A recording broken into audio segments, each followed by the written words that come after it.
السلام علیکم. Loose talk کے ساتھ انور مقصود آپ کی خدمت میں. لوز ٹاک میں آج جو میرے مہمان ہیں ان کا تعلق صحافت سے ہے. آپ کے بارے میں ایک بات بتا دوں, 8-9 اخباروں سے آپ کو نکالا جا چکا ہے. ہر اخبار کے ایڈیٹر رہ چکے ہیں, مگر بہت منہ پھٹ ہیں اور لوگوں کا کہنا ہے کہ یہ سچے صحافی ہیں. تو آئیے ملاقات کرتے ہیں.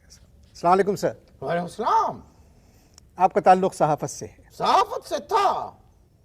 جب صحافت تھی تو ہمارا تعلق صحافت سے تھا.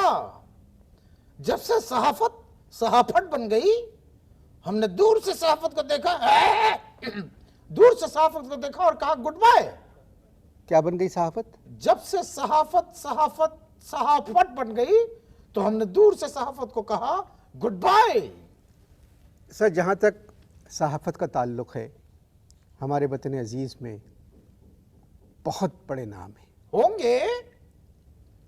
گے سے کیا مطلب؟ دیکھیے, اب جب آپ کو ہوں گے کا مطلب نہیں سمجھ میں آ رہا ہے تو پھر میں آپ سے کیا بات کروں.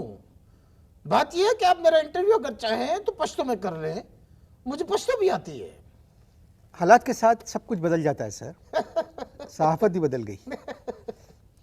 بالکل الٹ بات کی ہے آپ نے. اصل میں بات یہ ہے کہ حکومت بدلتی ہے, صحافت نہیں بدلتی. لیکن میں یہاں تم سے صحافت پہ بات کرنے نہیں آیا ہوں. مگر میں نے یہ آپ کلیئر کر دوں کہ کبھی تم سمجھو کہ میں تم سے صحافت پہ بات کرنے آیا ہوں. میں صحافت پہ بات کرنے نہیں آیا ہوں. مگر میں نے آپ کو نہیں, میں ایک صحافی کی حیثیت سے بلایا ہے. کیا حیثیت ہے ایک صحافی کی؟ ایک صحافی کی اس ملک میں کیا حیثیت ہے؟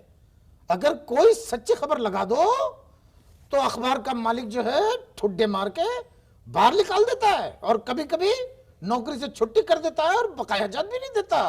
مگر اس وقت ہم اخبار کے مالک کی بات نہیں کر رہے ہیں, ہم صحافت کی بات کر رہے ہیں. صرف صحافت پہ بات کر رہے ہو.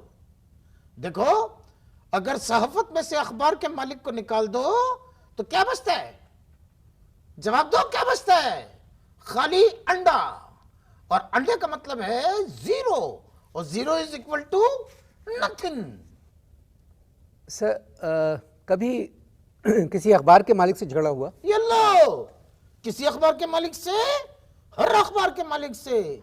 جب بھی اخبار کے مالک نے, میں نے کوئی صحیح خبر لگائی, اخبار کے مالک نے مارنا شروع کیا ٹھڈے مارنا شروع کیا, تو میں کیا کرتا تھا کہ اپنا جو قلم ہے وہ مالک کی پسلیوں میں گھسڑ دیتا تھا.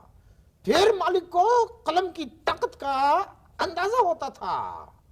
پورے صحافت کی فیلڈ میں میں ایک واحد صحافی ہوں جو قلم گھسیڑ کے نام سے مشہور تھا.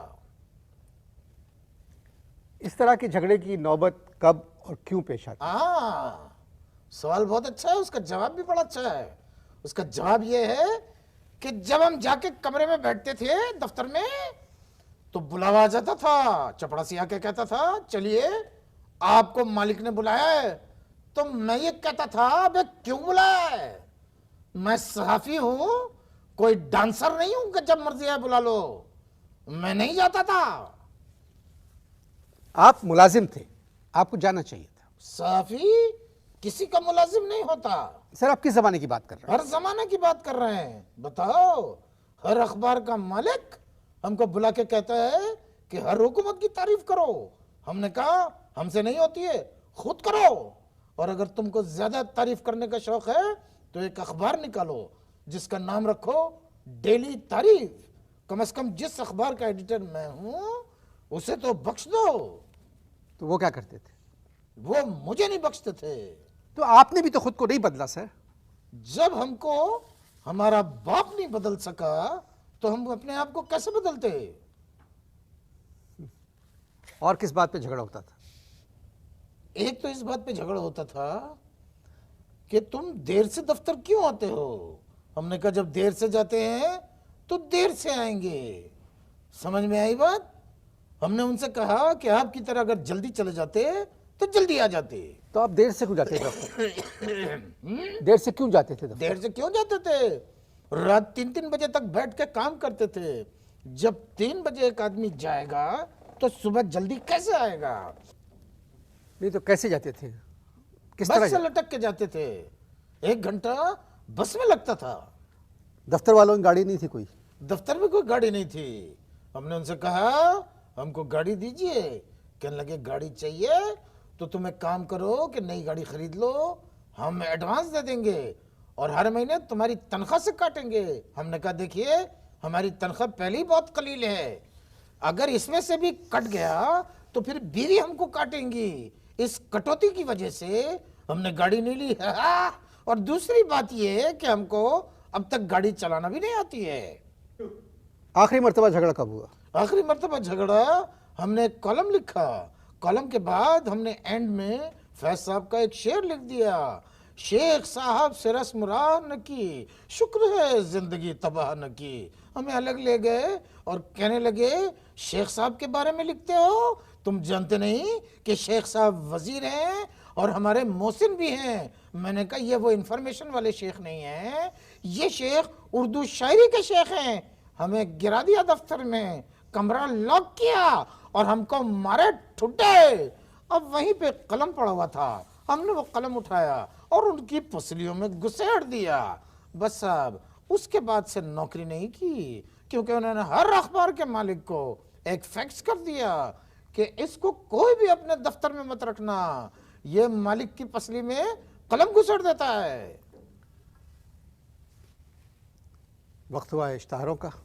جی اشتہاروں سے پہلے ہم بات کر رہے تھے یہاں کی صحافت. تو اشتہاروں سے پہلے ہم بات کر رہے تھے مالک کے قلم مارنے کی. تو سر آپ کیا چاہ رہے ہیں, کس قسم کی صحافت چاہ رہے ہیں؟ مولوی محمد باقر, محمد حسین آزاد, سر سید احمد خان, مولانا ابوالکلام آزاد, مولانا محمد علی جوہر, ظفر علی خان, کیا چاہ رہے ہیں؟ کیا نام لیے ہیں, یہی لوگ تو ہمارے صحیح استاد ہیں, سچائی کے علمبردار. جو محسوس کرتے تھے وہی لکھتے تھے.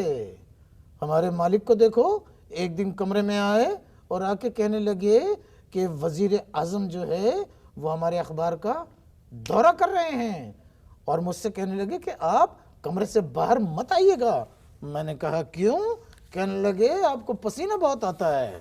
میں نے کہا اگر میرے پاس سے پسینے کی بو آتی ہے تو تیرے پاس سے خون کی بو آتی ہے, اور کمائی میں خون پسینہ دونوں شامل ہوتا ہے. میرا مطلب ہے کہ ایسی باتیں آپ کیوں کرتے ہیں؟ صحافی کو سچائی کا علمبردار ہونا چاہیے, صحافی کو ہمیشہ سچ لکھنا چاہیے. ایک دن مجھے انٹرکام بجایا مالک نے اور کہنے لگے کہ ایک ناچنے گانے والی کو سرراب پکڑا گیا ہے, ذرا کل کے اخبار میں فرنٹ پیج کے اوپر 3-4 رنگین تصویروں کے ساتھ یہ خبر چھاپیے. میں نے کہا پہلے تو میں اس کو چھاپوں گا جس نے یہ خبر آپ تک پہنچائی ہے. میں نے کہا سنیے, وہ ناچنے گانے والی ویسی اس کی معاشرے میں کوئی زیادہ عزت نہیں ہے, تو آپ یہ خبر چھاپ کے اس کو اور کیوں شرمندہ کرنا چاہتے ہیں؟ ہو سکتا ہے اسے پورا شہر نہ جانتا ہو, خبر چھپنے کے بعد پورا شہر جان لے. میں نے کہا میں یہ خبر نہیں چھاپوں گا, نہیں چھاپوں گا, نہیں چھاپوں گا.